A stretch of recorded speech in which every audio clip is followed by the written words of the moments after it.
La philosophie de Descartes apporte une notion importante à nos conceptions de l'être humain. C'est le concept de raison. En effet, depuis Descartes, on considère que les humains sont des personnes, ce qui veut dire qu'elles sont dotées de raison, de dignité, et donc qu'elles possèdent des droits.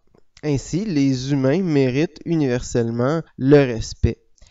Tout le problème du racisme, donc, c'est que les Blancs ne savent pas reconnaître que les Noirs sont des personnes elles aussi, malgré qu'ils en aient toutes les caractéristiques, la raison, la capacité de faire des projets et d'envisager le futur, la sensibilité, le langage, et j'en passe.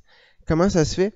Bien, vraisemblablement, les Blancs ont des conceptions très incohérentes, donc très peu philosophiques de l'être humain. Si on compare avec le discours religieux à l'époque, les Noirs n'auraient pas d'âme, puisqu'ils ne connaissaient pas le message du Christ, et ne seraient donc pas considérés par Dieu comme égaux aux Blancs. C'est une idée complètement incohérente, pour plusieurs raisons. D'abord, on voit bien dans le film que les Blancs essaient d'évangéliser les Noirs. Alors, sinon, pas d'âme. Qu'est-ce qui en eux reçoit la bonne nouvelle? Pourquoi même aborder le sujet avec eux? Ensuite, si on compare le traitement fait aux Amérindiens d'Amérique, on voit une autre grave incohérence.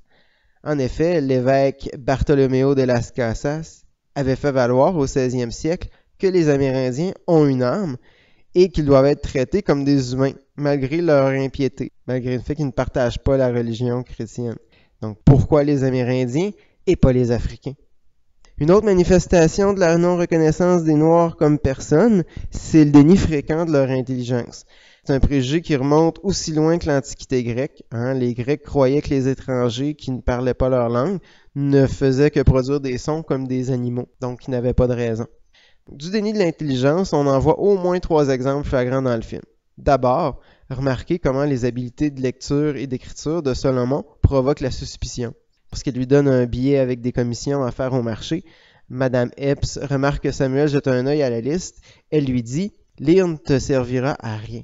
Le maître te garde ici pour travailler, tout le reste te vaudra 100 coups de fouet. » Même chose quand Salomon propose de naviguer la rivière plutôt que de la contourner en affirmant que la profondeur est navigable. Ce n'est pas long que le jeune contremaître Tibbetts lui dit « T'es-tu un nègre ou t'es un ingénieur? » Pour lui, le noir, c'est une bête de somme. Il n'y a pas d'intelligence technique.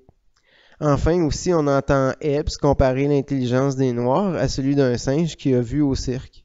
À part le déni de leur intelligence, on observe un tas d'autres éléments dans le film qui montrent que les Blancs voient les Noirs comme des animaux à toute fin pratique. Toutes les sociétés humaines rendent hommage aux morts. Or, on jette les cadavres des Noirs à la mer ou dans des fosses. La pudeur humaine, qui est un autre phénomène universel, n'est pas respectée quand il s'agit des esclaves noirs. Les Blancs n'ont aucune compassion pour la souffrance des Noirs. Comme par exemple, lorsqu'une mère noire est affligée par la séparation cruelle d'avec sa fille vendue à un autre propriétaire, la maîtresse blanche lui dit « Allez dormir et manger, et ça passera. » Donc, quelle femme pourrait dire ça à une autre mère?